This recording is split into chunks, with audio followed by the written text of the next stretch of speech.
Hello, everyone. Please take your seats if there are seats. I think we have enough seats, right, Erin? We should have enough seats.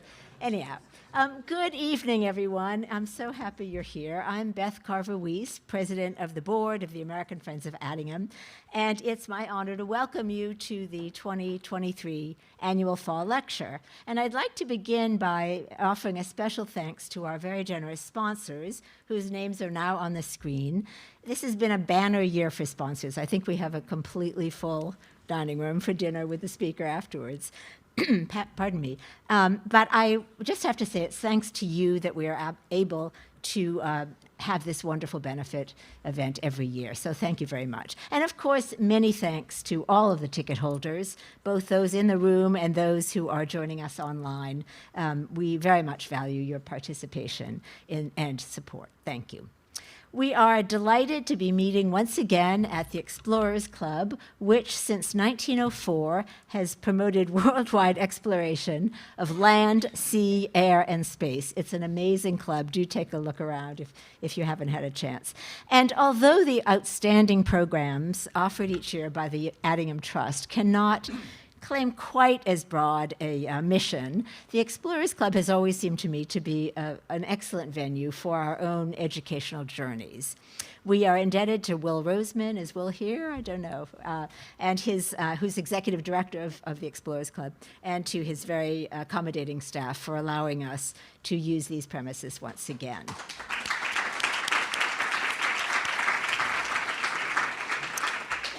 As most of you know, the American Friends of Attingham supports the work of the Attingham Trust, which is an educational charitable trust that for the past 71 years has offered unparalleled and scholarly courses on the study, care, and interpretation of historic houses, their collections, and gardens.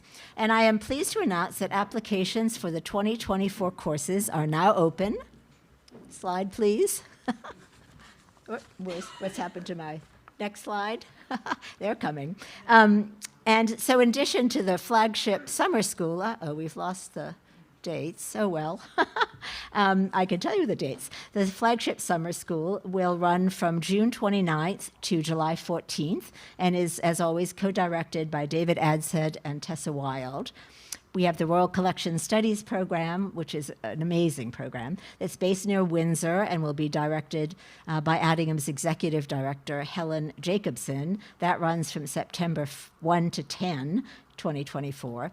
This year's study program is quite different. It will feature the Arts and Crafts House in Britain, and it will be led by Tessa Wild, one of the summer school directors. And that is, the dates for that are the 16th to the 22nd of September, followed by a brand new short course, Court, Culture, and the Horse, 1700 to 1900, Versailles, Chantilly, and Compiègne, which will be held in Paris, a new thing for us, from October 6th to 11th. And that will be directed by Lizzie Jameson, whom I know many of you know. So it's a wonderful series of courses this year, so I have to say more information is available on the website. Please look. And as always, we encourage you to apply, but also to share this news with your colleagues and friends, because you are always our best ambassadors and recruiters. The American Friends of Attingham is a lean organization with just one full-time employee, our industrious and ever-cheerful administrator, Erin Kirkendall.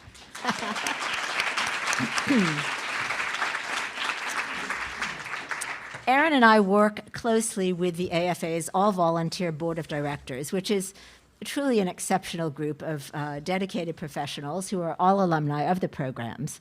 And I'd just like to ask all board members who are currently in the room to stand and be recognized quickly so people can see you, please. Hey, we've got a good turnout.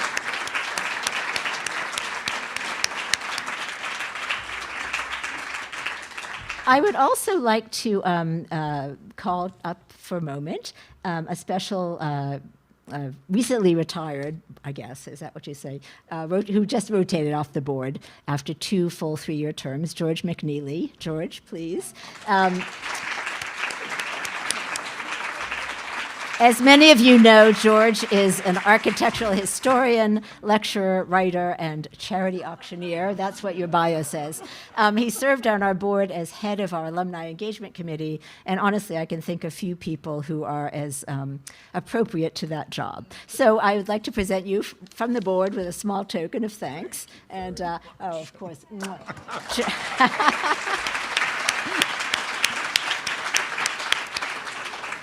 George has happily agreed to stay on that committee, which brings up a topic I'd like to just mention quickly. You do not have to be a board member to serve on most of our committees. So if you'd like to be, if you're interested in participating more with Attingham, please contact me, Erin, or any of the board members, and we'll hook you up with a committee.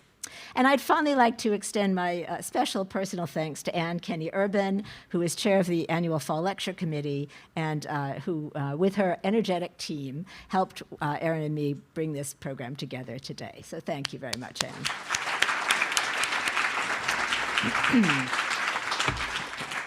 And now it is my privilege and pleasure to introduce our guest speaker. Ivan Day is an independent social historian of food culture, a writer, broadcaster, and a professional chef and confectioner. And some of us had an opportunity this afternoon to tour the yacht club with him. Thank you, Alice Dickinson, wherever you are. And Ivan gave us a little demonstration of making sugar sculpture in molds, which was fantastic. He has attained international recognition for his research on British and European culinary history, and he is noted particularly for his recreation of historic meals and table settings, many of which we'll be seeing this evening. His work has been exhibited in many museums, including the Metropolitan Museum of Art, Bard Graduate Center, the J. Paul Getty Research Institute, the Minneapolis Institute of Arts, the Fitzwilliam Museum, Fairfax House, the Bose Museum, the Gardner Museum, and the Rothschild Collection, and I expect there are more, Ivan. He has written numerous specialized books, including Eat, Drink, and Be Merry, Royal Sugar Sculpture, which he wrote for the Bose Museum, The Art of Cookery, Cookery in Europe, 1650 to 1850, and I love this title, Over a Red-Hot Stove. He is currently preparing a book that will explore the influence of technology in the English country house kitchen from 1590 to 1914. And I have to say that Ivan's deep knowledge of British country houses, their culinary history, and so much more really aligns beautifully with what we do and what we're interested in. So it's a great match. This evening, he will be speaking to us on dining culture in the English country house from 1600 to 1914, and I promise you we have an enormous treat in store. But before welcoming him to the podium, could you please take a moment to silence your phones? We don't need them ringing. And I also want to say that following Ivan's talk, he will be ushered immediately into the reception across the hall, where you can greet him. We've had people get stuck here, so I don't want that. But you'll be able to greet him and to continue the conversation. So now let's offer a very warm welcome to Ivan Day.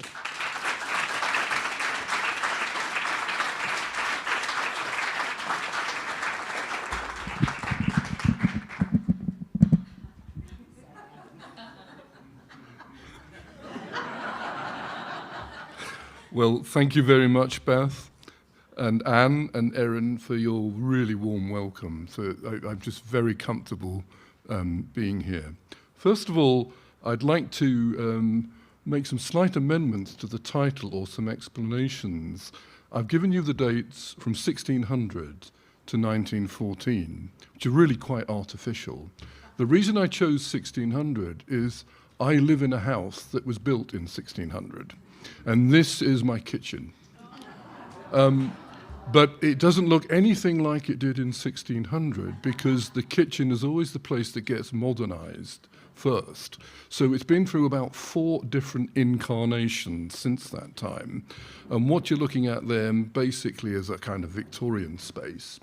But I can use this equipment, at least from the 19th century, and that's what I like doing. I like finding out about food by actually using fire and equipment from the past.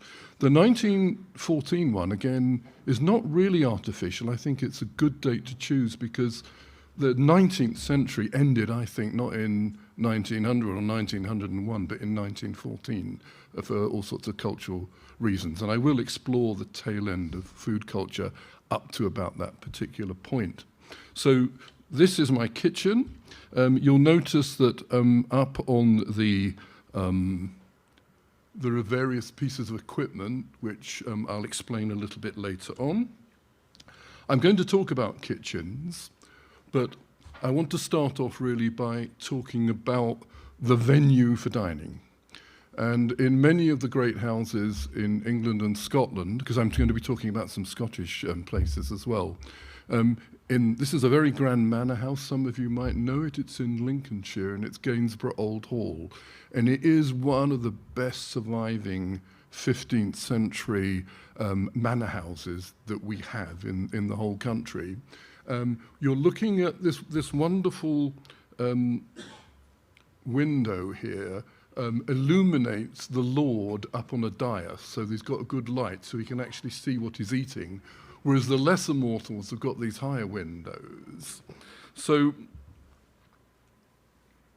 this is the interior of the hall, and I do a lot of work in museums, but I do a lot of other things that I've never really talked about. I do a lot of advice to film and television companies, and we made a television program in this hall about 12 years ago for KBS, which is the Korean version of the BBC. And it was very high production values. They had big budget. So we dressed the hall as if it was in the 15th century. And we actually got a lord and his wife to sit up on the dais under that great window where they sit, or he sits alone. This is King David, actually. It's a biblical illustration. He's sitting alone, and he's served from the front by the various ushers and sewers and carvers.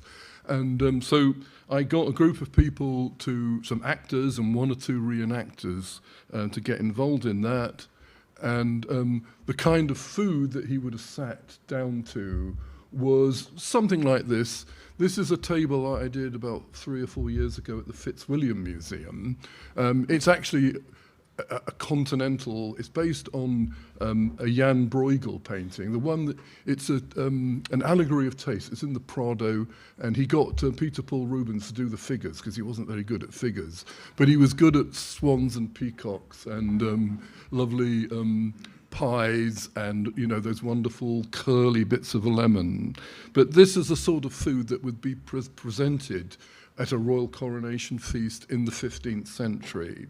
And right through until 1600 and beyond, the time of my house. A lot happened, And these halls, some of them are still in use, these great halls. If you think about places like the Great Hall at Westminster, which was used for coronation feasts.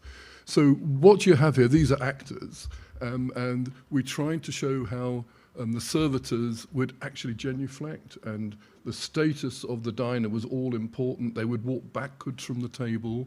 A whole range of servitors were there, somebody to serve the wine, a sewer to present the main dishes, and then a carver to help the diners. And of course, up on the right-hand side, you can see the buffet of silver, which was like the 15th century equivalent of having a Maserati, in the room. But down in the hall, in these communal places, the staff and sometimes guests from the village would come and dine in a much more haphazard way, and they would be fed basically with rows of two. It was just the aristocratic glitterati who got to sit behind a table without a front on it. So this was for this movie. But this kind of dining in a great hall was very common in manor houses, in royal palaces, in university colleges, in public schools, in monasteries, where people ate together. And some of those spaces are still used. If you go to, for instance, Christ Church College in Oxford, where the Harry Potter movies are filmed in their great hall, I've sat in there on many occasions, had dinner, sometimes at high table. And this is probably the ultimate pinnacle of hall dining. This is the coronation feast of James II and his Italian wife, Maria di Modena. And you can see that she's sitting on the left-hand side of her husband under a smaller canopy of state, right at the end up there. That's Mary, Maria, and that's James. And they're sitting in front of a table which had got 170 different dishes on it, just for them. I'll come to that in a moment. One of those dishes was 4 fawns roasted. Another one was 23 puffins cold. They ate funny things back then. The archbishops and high-ranking clergy are on the right-hand side of the king. Whoops, sorry, go back. Here. And over here you've got the sort of dukes and earls and marquises, etc., along here. And all of these people are just watching. And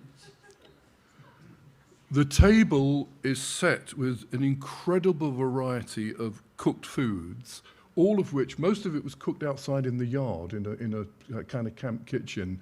Some of it was cooked at Whitehall Palace. But it was an extraordinary feat to produce this amount of food for all these people. And you can see one very interesting thing, which is the garnishing. Can you see all of the rims of these chargers have got little tidbits on them, which is what the rims were for. They had a purpose. And often, particularly the Mallorca plates often have got patterns on them which helps the server to put things. They were only used for salads. They didn't serve salads on metal because of the way in which the vinegar might attack the silver. Gilt was okay, but silver would get tarnished and you get a nasty taste. And of course, another use of, this is St. George's Hall, which very sadly got damaged in the terrible fire. And it's been remodeled in a different way, so they redid it. But this is the original medieval hall in an engraving by Wenceslas Holler. And this is a garter feast. So the knights are all seated down here on either side, on one side, and they're being served by these ushers. There are others who are marching food up to the table of King Charles II. This is the 1671 garter. He sits alone and he's served by noblemen. And then the plate is all arranged on the other side. And of course, the drinks are served from here as well. So it's quite an extraordinary arrangement. But this is hall dining at its most ultimate, really. So, and again, you can see exactly the same arrangement. The rims of all the chargers have got slices of lemon and capers and olives on them as a garniture, and strange things like coxcombs and things like that as well. And again, the servitors are coming from the other side of the table. There's a waiter there with a waiter, a salver with some goblets on it. Now, this is something that I did. This is a movie that I worked on. Martin Scorsese was the director of this. And it started because Fergie, Prince Andrew's wife, was in Hollywood. And she arranged to sit next to him at a dinner party. And she said to him, Mr. Scorsese, why don't you make a movie about Princess Victoria? And he said, what, that dried up old widow? He's a man who makes movies about the mafia, And he said, I don't buy that. And she said, well, actually, she had a very romantic, tragic, her husband died very young. No, he said that no one would watch it. And then she said, well, I know a merchant banker in the city of London who's got £12 million. He's willing to get the ball rolling. And he said, let's do it. So I got involved in this. And of course, she promised that they'd be able to use some of the palaces. And of course, the Queen said, no way. So this was at Arundel Castle in the Great Hall, and it was meant to be William IV's birthday party. So there he is as an actor. And I had to set a table for 100 people. And I knew what was on the original table. It was the grand service from Rundle Bridge and Rundle with Paul Storr, and even earlier stuff from the time of Prince Frederick. And all I got was total and utter 1920s tat, because Hollywood can't really do royal.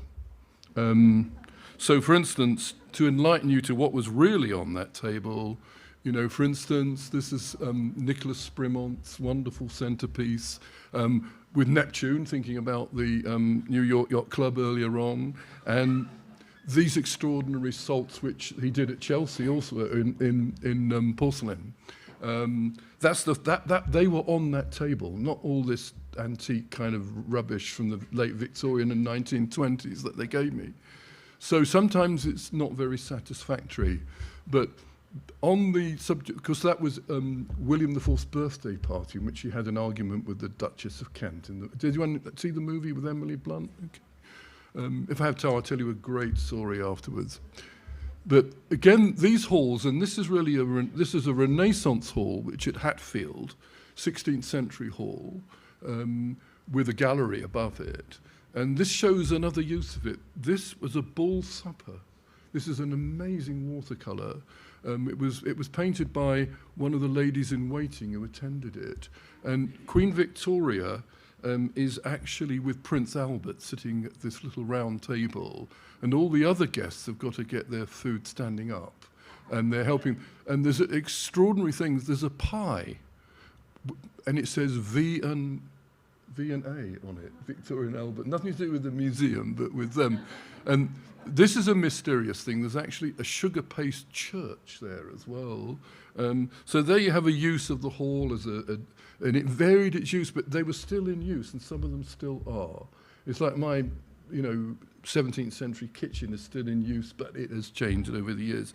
So these places are, they move on, and the kitchen is always the first one to be modernized. So let me move on to something else. This man is going to crop up a little bit in my talk. Over the years, I've done a lot of work in the museum sector, and a number of years ago, I curated an exhibition for English heritage in 2 other museums, which travelled around Britain in the year 2000. And we decided to replicate this dinner here, which was a garter feast again for the king. King William sat at this in 1698. But it was the garter feast for this man here, the first Duke of Newcastle, John Pelham Hollis. And what I managed to do was to reinterpret that as, I think, pretty accurately. And that's an aerial view of the table. And this is just for the king. This is not Pelham Hollis's table. It's the king's table. And the dessert is adornment. It's what's called an ambigu, an ambiguous service where the dessert is actually on the table throughout the whole occasion. And all of these are second course dishes. So you've got to imagine there's been an equal number of first course dishes, including 4 soups that were put in front of the king. And he is the only person who can choose what he wants. It's a bit like you going into a restaurant and asking to have everything on the menu put in front of you. Okay. And there was a fashion which really was brought into England from France by Charles II and his brother James, where it was called service à la pyramide, where you had the dessert arranged in this pyramidal form. And there's some wonderful, this is actually an Irish engraving published in Dublin in the late 1720s, but it originates in France. It's a copy of one by a court cook called Massielot, showing how these dishes, including some ices, there are actually these a little tasse à glace on their own little surtout. But that was very commonplace even in Dublin. And of course, in the 17th century, this was normally served on Oriental porcelain because no one was actually being able to. So china dishes were the thing. I did this at the Bowes Museum, and it was based really on engravings of that kind. So we're really into the kind of Baroque period when the dessert really becomes a major part of the meal.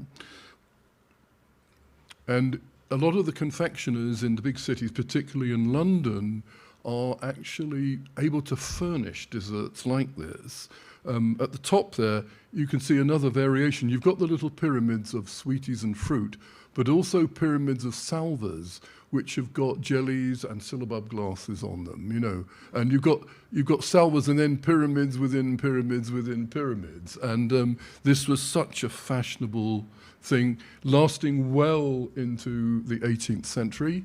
It went on and on and on. This is a table I did with Peter Brown at Fairfax House. I know some of you know Peter, which was pretty good. The trouble is we didn't have an English porcelain set, so we used a Nanking cargo one, which wasn't quite right, but it gives the spirit of a small provincial town's dinner table in the middle of the 18th century. Now, the dessert has got a very interesting origin because it kicks off really in the 15th, 16th century, where a meal ends with the digestive. You have a wine, which you're going to sample this evening, which has got spices in it which help your digestion. And you also given little kind of digestive pills called confetti or comforts, which have got seeds like caraway in them or cinnamon. They help your digestion. And you're given a wafer, which is almost like a pseudo-Eucharistic thanksgiving to the deity for the meal. And those three things were all part of a simple thing called the issue de la table, or it had various names. Sometimes it was called the void or the voide. And sometimes in the summer, there were little servings of sweetmeats out in the gardens of these great houses, the Renaissance houses. So this wonderful painting that you see on your right is a late 16th century, probably 1590s to 1600, fresco in a bedroom in a very small farmhouse just outside of London at a place called South Mimms. It's a private house. And what I did was I basically built this out. It's called, a kind of banqueting house. It's a kind of arbor, so we based it on this, and then with an original 17th century tablecloth, we dressed the table with one of these summer banquets, which were really popular, often with people playing musical instruments. But the scene here actually is the prodigal son cavorting with harlots. And you can see that there's all sorts of things going on here, you know, these getting quite fruity. And there's the very wicked landlady with the tally totting up the bill, you see, which is wonderful. And the kind of food then that was served in the 16th and 17th century, the time of Shakespeare, consisted of, first of all, the original void dishes, which were the sugar-coated, like strips of cinnamon for digestion. We still have those, the sugared almonds. Wafers, which were very important. And then hippocras, and there's a recipe here for it. This is in my collection. It's a mid-17th century manuscript. And all of these start to come in, these incredible, this is quince paste struck with comfits. And it's all to do with the enlargement of the void dishes through the easier availability of sugar. The two big contributions that the Renaissance made to food in Europe was the increase in strong distilled liquors and also this new use of sugar for making confectionery. And we ended up with two massive industries coming out of that. One was the confectionery and the distilling industry, but also dentistry as well, and Alcoholics Anonymous, really. And there were special buildings where you could eat these new high-status foods. Some of you will know Laycock Abbey. It's a wonderful house, and it's got a banqueting house, which is up on the roof. That's the little building. It's tiny. You can get about maybe half a dozen people in it, and it's got a wonderful Tudor stone table, which has got Ceres on one side, Dionysius on another. You know, it's got the actual gods of drink and food. And I've used it a couple of times. So these were these purpose-built buildings. This one is wonderful. There's two of them. It's at Chipping Campden. A man called Baptist Hicks. He lent a lot of money to James I, and James couldn't pay it back to him. So he said, well, I'll ennoble you. So he ennobled him. And he built this big grand house at Chipping Campden with two banqueting houses, One of them was a still house. So it had a still house in the basement. And I was the first person to actually use it. Sorry, go back. I was the first person to actually use that, and you can see I actually laid it. And this was an open day for the company that sort of own it now, the Landmark Trust. You know, some of you may have stayed in them. And I had stayed in the other one and set this up. It was just a lot of fun. And another wonderful one, very early in Suffolk at a place called Long Melford. And we've found out that often they did make sugar models of buildings which they'd put in the middle of the table. And I came across a reference that once at this banqueting house, they put a sugar version of it in the middle of the banqueting table. And this is a table I did just a few years ago for an exhibition. I worked with Vicky Avery at the Fitzwilliam and Melissa Cellares, who's a historian from Caius College in Cambridge. And they had me as their consultant, sort of co-curator. And we produced this wonderful table. The thing about it is it's got lots of things from the museum collection. So that is actually a bride knife, a set of bride knives, which are given as a gift to a bride by her husband. They were a symbol of fidelity, and she ate with them for the rest of her life. It was a Netherlandish idea. It came to England. There are sugar dolphins, for those of you who were at the yacht club earlier on. These are tatzer, and these are actually made from a 16th century mould that I've got. And there is sort of gilt gingerbread. These gloves made of sugar, and those of you who know the Fitzwilliam collection might recognize this very early glass with diamond engraving on it, which dates from, I think, the 1580s. So it's a mixture of, and that's how I interpret, you know, objects in a collection, try and use them. And David Mitchell, a very close friend, lent us this wonderful 1590s tablecloth, the Netherlandish, and the napkin as well. And I think that's probably as close as we can get to party time in about 1600. There you go. And the source for that, it's very, very tiny, but look, to make shoes, slippers, keys, knives, gloves, etc. Just little novelties, really, kickshaws. I mean, you know, the shoes, that they must have been, you know, those wonderful Delftware sort of ladies' shoes that you get. And they did paint these things as well, but I've actually got a mould. I've got a wooden mould to make these, which is from about 1600. And of course, this is actually a gingerbread mould in my collection, which was still carved just before Shakespeare died. I would imagine it's the first sort of 15 years of the 17th century. And it's got a lady on, a gingerbread woman on the back and a gingerbread man on the front. And these are actually wearing contemporary clothes. They're quite elegant, actually. These are white gingerbread. It didn't have any, often they had red gingerbread, which had something called red Sanders in it. And actually, earlier today, I brought the mould that makes this, which is a lot later. But this tradition went on right into the 18th century. You know, had armorials on the table.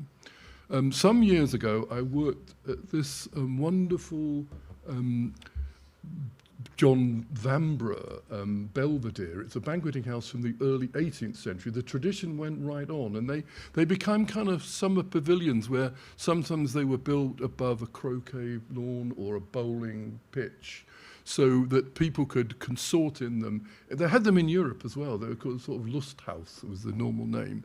But what we did was we actually recreated I found a record of a dessert that the guy I showed you earlier on, the first Duke of Newcastle, John Pelham Hollis, had actually served in this building. And that was it. So that's his arms made out of almond paste. And all of this of preserved foods. And there, look, is the Belvedere itself, his banqueting house. So it was very much in the spirit of it, really. And it would have been in the middle of that space inside. And even a little bit later in the 18th century, you get much more sort of classical. I don't know if you know this one. It's at Fountains Abbey at Studley Royal, and it's a magnificent building. Inside it's to die for. But what's interesting about it is it was a summer recreational area where you had titbits and things, often sweet things, and these people are actually playing croquet. And this has always been a croquet pitch. There were sometimes bowling greens in front of them. And of course, this is the sort of arrangement you get in the 18th century with Derby, and there's some Worcester lovely fruit baskets there with wonderful glasses, tableware, wonderful Chelsea botanical hand sewn service. This one is actually in a room that was out of Chesterfield House, which was the very earliest Rococo room in England. It was demolished, but the Bowes Museum at some point managed to buy all the panelling out of it. So I dressed it rather, this is not a banqueting house, but it's very much a kind of dessert table. And those of you who saw the sugar earlier can see the possibilities that you can do with this little pavilion. And of course, in the 18th century, humour really started to come into this. And there was a fashion for making something called flummery, which is a milk jelly. And the more it wobbled, the better. This was another, I did a television programme, and I filmed this. This is at Harwood House in Yorkshire, wonderful, in the Great Gallery, which is one of my favourite spaces. And I got one of the actors to hold these things, and of course he's got to walk all the way down the room, and they're just wobbling like crazy. And it was a time of real novelties. There were little moulds in Staffordshire. They started coming out of the big house at Burslem with an earlier generation of the Wedgwoods. And there were these wonderful moons and stars that really sort of dreamy things. A sun made out of something called Jean Mange, which is a kind of yellow, Seville orange flavoured blancmange. They're just so captivating. And it was a time for jokes, you know, a bed of spinach with bacon and eggs made completely out of flummery, or little fish made of it and then gilded, and then swimming in a sea of clear jelly. So there's so much to learn about the dining, you know, from the kind of, say, 1600 through into the 18th century. But where was all this stuff reduced? Well, in kitchens. Now, this is the other end of that first building I showed you. When my house was built in 1600, these kitchens were still in use. And they are medieval, but they were still being used, and they probably used them right through to the early 18th century. Nothing much changed. I want to look at some of the major changes. And of course, this kitchen has got a lot of fireplaces in it. Most of them got flues, but there are what are called stewing stoves, which give off a lot of carbon dioxide and carbon monoxide. And you've got to have somewhere that vents it out. So the kitchen at Gainsborough's got this marvellous lantern at the top, which acts as a vent for everything to escape. Because down in the kitchen, there are these extraordinary fireplaces where they are roasting enormous quantities of meat. This is Marcus Gerhardt's. It's actually at Hatfield. And this is actually a cook shop. It's not a kind of manor house kitchen. It's at a wedding feast in the open. But what it does have is a servery, which was the kind of the user interface, if you like. It was the bit between the kitchen, which is beyond those shutters. This is the cross passage, and then over here is that hall where the food was delivered. But inside the kitchen, you've got this is for that movie, or the television program I made with the Korean television company. I got this range going properly, and you can see here one person turning an enormous amount of meat, cooking fish as well. They have to support the fish. As it cooks, it gets very delicate and would just drop off. So they had to tie it on with hazel wands and tape. And then, of course, this is you've got to roast a lot of meat all at the same time, which takes a lot of skill because you've got tiny little birds and rabbits and things, as well as a great big goose. So you tend to put the smaller things at the end that you can get off first. So there was a tremendous amount of skill involved in this. And it was all done by hand. And then in the late 16th century, the culinary robot arrives in Britain. And it transforms kitchens enormously, because instead of some poor man having to turn this round, and he'll end up looking, and I've done it myself, you end up looking like one of those early Picassos where one side of your face is red and the other one is white. It's a dreadful environment. And here we have a clockwork mechanism which allows you, with a weight, to turn the spits in front of the fire. The cooker's winding it up there. There's another thing there which I'm going to talk about in a minute. But the clockwork jack, and these start appearing in advertisements. This is actually a trade card for an ironmonger, an 18th century ironmonger. And this is one of mine. This is about 1750. It isn't operating, but you sometimes see the rivets that were used to put them, if you go to a country house kitchen, normally they would have had things like this, and you can see where they were sometimes if you can actually read the chimney breast. And there's a couple of mine in my kitchen, and I'm hoping, I don't think I can get this to operate. That's a video, but without the keyboard, I can't operate it. This is my wife winding one up, but we'll just have to play Brum Brum. Oh, brilliant, well done. That's the sound of an 18th century kitchen in slow motion. See the weight going up? It's a cannonball. Cannonball roast. And this is another one. Can we get that one going as well, please? Is it possible to kick it off? There we go. Can you see the chain on the left? That goes down to a wooden pulley on the end of the spit. What this did, it freed up a pair of hands. Next one, if I go on to it. So can you see the chain on the left-hand side? It goes round that pulley. And these are various types of spits. And if we can activate this one as well, that would be brilliant. That's it. Can you see the chain going around at the top there? And this is in my own kitchen. Do this quite a lot, actually. Done to a turn. This is a leg of mutton in what's called a cradle spit. Again, it's the sounds that haven't been heard since the 18th century. It's rather nice. And of course, if you look up on there, this is in an inn. Can you see there's one up there? And this is lovely, a little chap book. Then Timmy received with glee the pike too and the hare, and for the spit he made them fit with herbs and stuffing rare. And there's another one up there on the chimney breast. They were basically, you get them in inns, you'd get them in farmhouses. So they weren't that, elite really. And this is another one that appeared at the end of the 18th century, where you could, in a narrow fireplace in a cottage, you could roast it so it goes through the vertical axis. This is called a bottle jack. There it goes. But it means you don't have to have so much fuel. So it's fine for a cottage. And there were other methods. This is at Chatsworth. This no longer exists. This photograph was taken, I think, in the 1940s.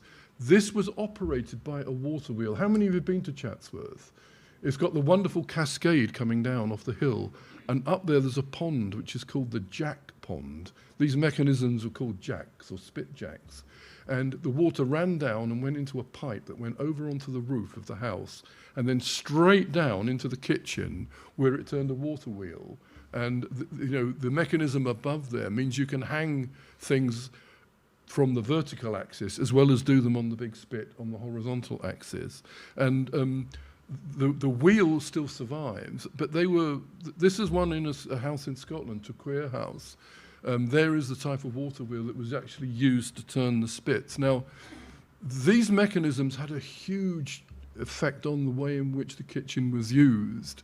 The one on the left, this was in Lowther Castle. It's the largest ever made by a company called Jeeks & Co. And it was made for a visit of the Kaiser, who came and stayed with Lord Lonsdale. And this one is in Hatfield House. They're both run by a propeller or a turbine in the chimney, which rotates with the heat of the fire. Funny enough, at Mount Vernon, in the outside kitchen there, Martha Washington had one. I climbed up the chimney once there to have a look at the vane. And it probably was made by somebody in Alexandria, a blacksmith, who made it specially. So these are a different action. And there you see variations. That's the one I showed you with it going round, a cottage jack. This time it's got its own little hastener, which reflects the heat back in. That's the one we looked at before. And this is the smoke jack. So all sorts of mechanisms were used. You might recognize this is Kew Palace. And you can see the smoke jack there. That's the mechanism. It's got a big turbine. There's one at Windsor like that. These are the spits. This is another thing I want to talk about briefly. And this one is at Lanhydrick. Has anyone been to Lanhydrick in Cornwall? It's a fantastic place. It's got the most amazing dairy, which is really worth seeing, with a fountain in it to cool the water as the butter was cooled down. But this is their massive, great roasting range, which was still in use in the 1930s, because the owner liked to have his meat roasted in front of the fire. And here's one in use at Windsor. This is at Christmas time. Can you see the holly up above here? And this amazing thing is what's called a barron of beef, which is a bullock's bottom, basically. Weighs about, 200 weights, maybe 50 or 60 kilos. Takes 9 hours to cook. And this was cooked when Victoria was living at Osborne House on the Isle of Wight. And they didn't have a large enough, it was a cold cut that they served after Christmas on the sideboard. And it was sent down by train and then by yacht across to the Isle of Wight. So, she could give her guests the cold cut of the barron of beef. But kitchens like mine, which is a much humbler kitchen than this, are a strange, you never really know what they were really like at a particular period, because they often accumulate a tremendous amount of equipment. And this, of course, is one of my favorites, a 16th century kitchen at Burley, which has got some wonderful objects in it, but it's very difficult to figure out exactly how it would have been used when it was built, because it's full of fairly modern improvements, like this stove here. And actually, the fumes actually get sucked underground, and they're not through a flue. So there's no chimney or anything on it, Coming a little bit more to kitchens, there were real dangers. These were terribly dangerous places, especially for women. Women didn't work any of the royal kitchens, but look at she's down at hearth level. Those clothing would catch fire. There were the most appalling accidents, and a lot of them are actually documented. So, in the 16th century, probably earlier, we started to get these. These are little stoves where you can work basically at waist height. They burn charcoal, and they're nearly always under a window. And there's a number of houses with them. They're quite rare. But you have a trivet, and you can put your pot on it, and you burn charcoal in those little furnaces. And it's the equivalent of your hob. But what it's giving off is carbon dioxide and carbon monoxide. So they were poisoning the kitchen staff, because they just let the smoke go out through a window.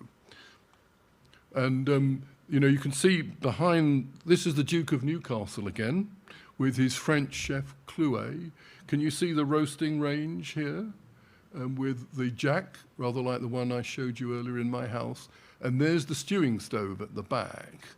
And of course, they often just vented into the open air. This is a wonderful early 20th century drawing of the kitchen at Durham Cathedral, which is medieval. And you can see it's got a wonderful lantern. And it had to, because these things are just venting carbon monoxide straight up into the atmosphere, which the cooks and workers were inhaling, and that's how it escaped, which wasn't always that effective. Wonderful medieval vaulting, absolutely superb. It's one of the great pavilion kitchens. And a pavilion kitchen came about again through safety, where you get a lot of medieval pilgrim pavilion kitchens, like Glastonbury is a very famous one, but there are others where it's separate from the main house because it was always a source of a fire. And this is a lovely Adam. This was designed by two of the Adam brothers in Scotland at Paxton House. And you can see that the corridor for the serving staff leads through here into the main house, and then you have to go up some stairs or use a dumb waiter to get to the dining room on the piano nobile. But it means that your very expensive residence is safe in case there was a major fire there. That's inside that wonderful kitchen.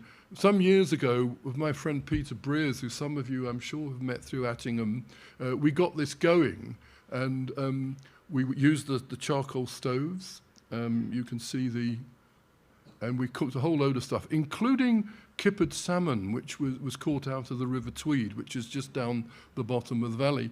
We lit the pastry oven for the first time for about 120 years. And the curator who we were staying with in a flat above, and his wife suddenly came downstairs coughing her head off, saying, "What are you lot doing?" And the smoke had found its way up through a floorboard, so we had to put it out. But let's just sort of think about, that communal dining in hall. When really does the dining room evolve? Well, lots of different theories about this, but for my money, the first one is defined really not as a dining room, but as an eating room, is the one at Windsor, which has got this extraordinary Antonio Verrio fresco in it, which shows a feast of the gods. And Verrio used to work with William Talman, who eventually went up to Chatsworth. But I found this in the accounts, the Royal Collection. It's Verrio's bill to the king for the eating room, and he charged the king £250 for painting the fresco, but also there are other paintings on the cornice above of fish and poultry and other food items. But he went up to the north of England and painted this one. Well, this one is actually at Hampton Court. It's the same theme. And then he came up to my part of the world, to Cumbria, and he designed a hall which was based on the eating room at Windsor, but it burnt down in 1718. But Celia Fiennes went there and described this room. Now, I worked at Chatsworth a number of years ago on a Talman complex. He was called in by the first Duke of Devonshire to build a set of state apartments for a visit of William and Mary, and they never turned up. But they built the room. They always used to do that. And we found out after the king didn't turn up, Devonshire started using this great chamber as a dining area. So what we did was we put this extraordinary buffet of the first Duke's incredible silver in it. So I kind of worked with the curators and created this other aspect, really, of a dining space, which had been from a very early period. And we based it on a painting here in the Met, which I'm sure many of you will know, this wonderful Deport painting of this extraordinary 1720s buffet with flowers, which was a fun project to do. The great cistern underneath, the Devonshires, the Cavengers still baptize their children in it.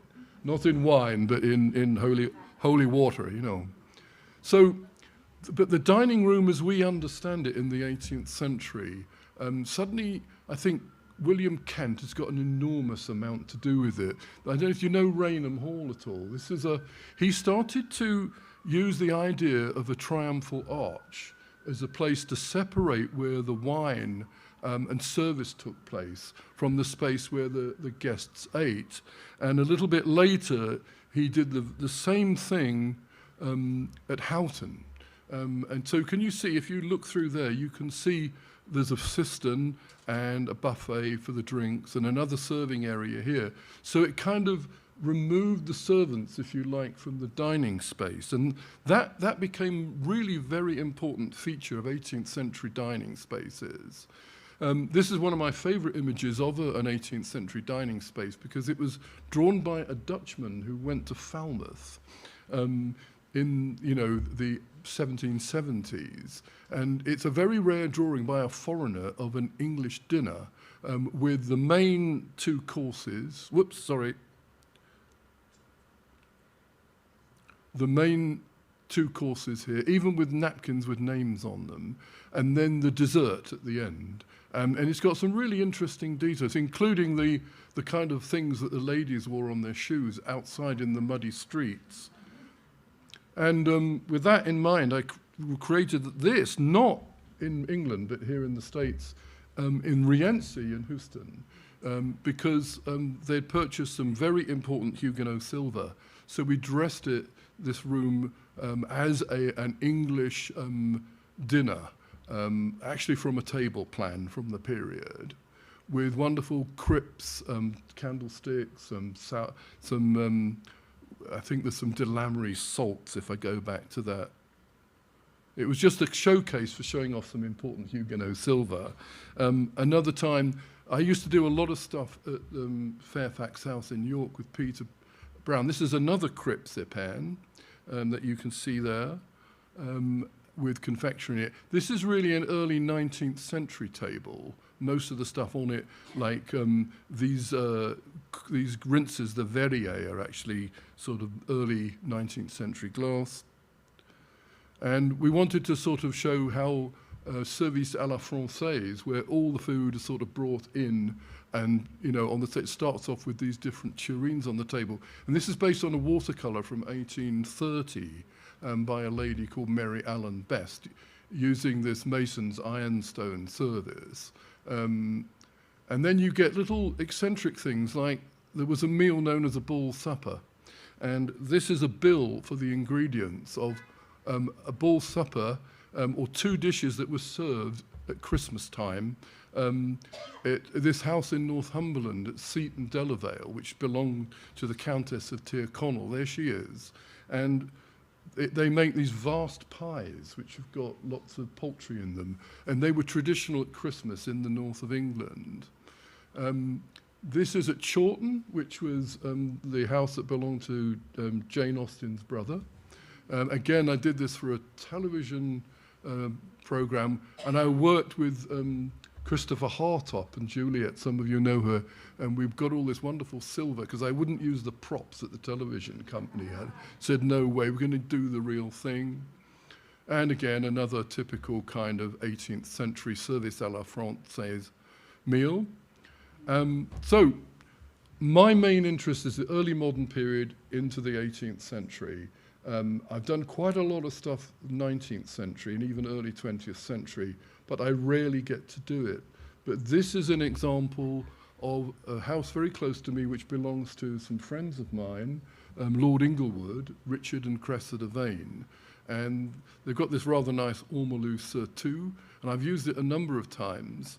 And this is basically a kind of entertainment from the 1890s up to 1914. This is the sort of grandeur, and everything is in the floral, decorations. All these were based on ones that were published, in fact. And I had a lot of fun doing this with some remarkable jellies, with whole apricots in them. These are Savoy cakes. There's jellies here, crazy things with sort of spirals running through them, And this is a 12th cake, because this was a January table, which they served on the 6th of January.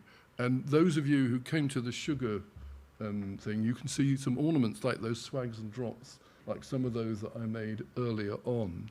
Now, I've shown you a lot of slides. There's nearly 100 of them, and we've got through them quite quickly. It's a whistle-stop tour, really, through 300 years of dining tradition in England. But food is basically not a terribly serious subject. It's a fun subject. And, I think, I just hope that you've seen, as I've done this, an unfolding, really, of how things have changed over time and some of the reasons why, particularly in the kitchen. It's one of the biggest subjects we have, and it is so thinly researched.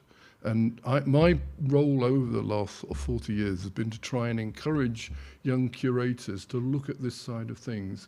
You know, you deal with these wonderful objects, silver, glass, porcelain, table textiles, beautiful objects.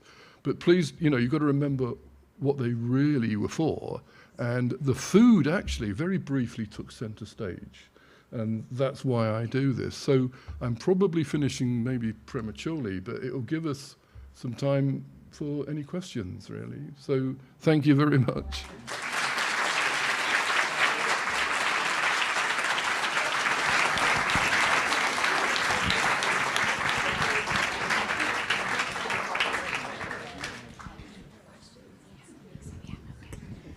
Ivan, that was beyond remarkable, and I think you had everyone in the palm of your hand, so thank you so much. I'm hungry now. I don't know about the rest of you. That was the whole point. That was the point. But we do have time for a few questions, if people have them. Oh, no, that's it. Okay, thank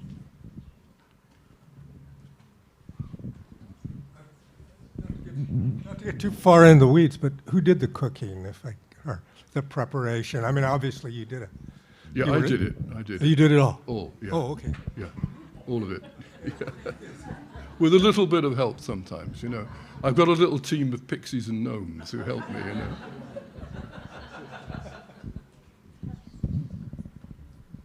I've always wondered, when they cook a fowl and then put it back into the skin, why are people dying? I mean, this cannot be healthy, can it? Well, you're thinking about like those peacock pies and things, yeah.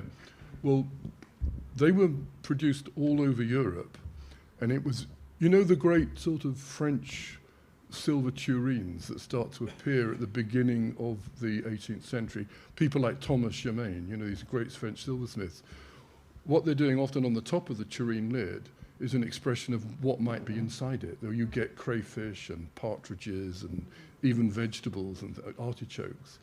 And the thing about those pies, they were called hackled dishes. A hackle is a medieval English word meaning a skin. So what they probably did was they would take the skin, they take the head and the tail and the wings of a bird like a swan or a partridge or a pheasant or a peacock, and somebody would preserve them. They'd put alum or salt on them, dry them, and they could use them over and over again. So I've found one bit of evidence that these were actually prepared.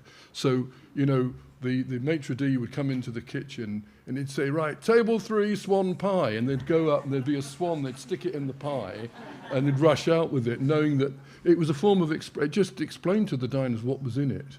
And of course, it became a kind of caprice of the table, you know. And that table I showed you, it was based on a painting, which I didn't show you, and some of the birds are wearing necklaces made of gold, and you get little spots of gold leaf. Their beaks and their eyes are gilded, you know. It's like, I mean, it's like gilding the lily, gilding the peacock, you know. But it was a craze. It was still going on in the early 20th century. I've seen chromolithographs and photographs of game pies with a pheasant sitting on top. It's strange, it seems a bit outlandish, and of course an environmental health officer would stop you doing it nowadays, you know. There was somebody at the back, actually, right at the back there, Erin. I have a question. What is the sequence of eating? Like, there must have been a way to do it. For example, if you have a Lebanese meza, you start off, you have to pace yourself because it gets richer and richer as it goes on. People make the mistake of filling up early. What was the strategy for eating 170 dishes? Well, you couldn't. No human being could eat that. It was all to do with court protocol. You couldn't tell, you know, King Henry VIII what he could choose. You had to give him choice, and then he would choose something from, you know, what was in front of him.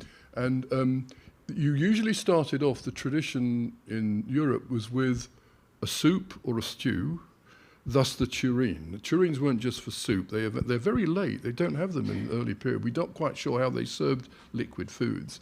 But you start off with that. And then you just choose what you want from around you. And somebody might help you if it's over there. sometimes a servant, sometimes your fellow diner. And there was a lot of social interaction. And then in the 19th century, it changed where they ate a bit like we do now, with one dish coming in at a time. So you have the soup first, and then it's cleared away, and then another thing comes in. And of course, you're dependent very much on servants. So the old way of dining was socially much more dynamic, because you're asking your fellow diners to help you to things. But basically, there were two waves of food coming in. First of all, very big, robust roasts and large fish, and then maybe a few pies and pastries. And then all that was cleared away, and there was a second wave of food that came in that was much lighter. So you get crayfish and crustaceans, and then little tidbits that be cooked very quickly, while the other big dishes were being eaten, and then a dessert at the end. It was so complicated. And of course, we don't dine like that anymore because it seems incredibly wasteful. And there were problems because when you got all that food on the table, a lot of it's getting cold. But they were ingenious. There were covers and things that they used. I mean, it's very, very big mistake to assume that our ancestors were not very bright. If you just look at their decorative arts, actually, they make a lot of ours now look pale into insignificance. And we've inherited all the food that we eat now from our ancestors, So I'm a kind of culinary ancestor worshipper, really.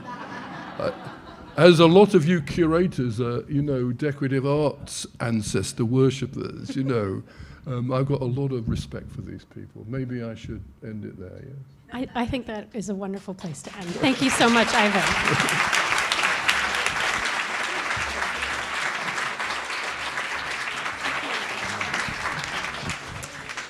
Thank you so much, Ivan, and thank you for everyone who's joined us here and online. We're going to enjoy a reception now through the doors, and we'll be tasting one of the drinks that Ivan mentioned, a mulled wine. So enjoy, and thank you for supporting the American Friends of Attingham.